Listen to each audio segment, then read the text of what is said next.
Welcome to my new blog. તો આજે હું તમને કોકોનટ મિલ્ક મૈસૂર પાક દેખાડીશ. એની માટે મેં એક કપ સૂકા ખોપરાનું ખમણ લીધું છે. એની સામે મેં એક વાટકી સાકર લીધી છે, એક વાટકી ઘી લીધું છે. ગાર્નિશિંગ માટે મેં પિસ્તા લીધા છે અને અડધી વાટકી હું દૂધ પધરાવીશ. એટલે સૌ પ્રથમ હું દૂધને ગરમ કરવા મૂકી દઈશ.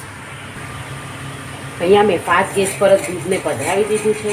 હવે હું એમાં ખોપરાનું ખમણ અને મિશ્રી પધરાવીશ.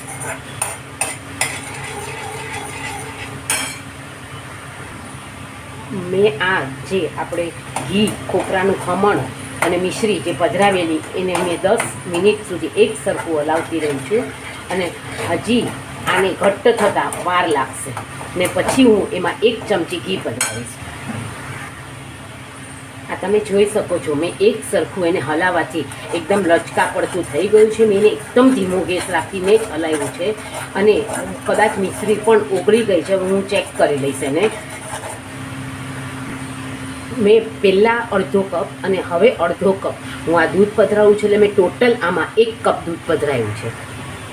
મેં આમાં પાછળથી 1 કપ દૂધ અડધો કપ દૂધ એટલે પધરાવ્યું કે આમાં ખાંડના ક્રિસ્ટલ દેખાતા હતા એટલે માટે. અને કારણ કે આમાં પછી અત્યારે દૂધ ન પધરાવું તો આમાં ખાંડના ક્રિસ્ટલ રહી જાય. હવે આ બોટમ છોડવાનું શરૂઆત થઈ ગઈ છે. આ તમે જોઈ શકો છો. આમાં મિશ્રીના હવે ક્રિસ્ટલ પણ નથી, સાવ ઓગળી ગઈ છે. અને આને મેં સતત હલાવીને મીડિયમ ગેસ પર કર્યું છે. આ તમે જોઈ શકો છો, આ ગોટી પડતું થઈ ગયું છે. હવે હું આમાં પધરાવી દઈશ.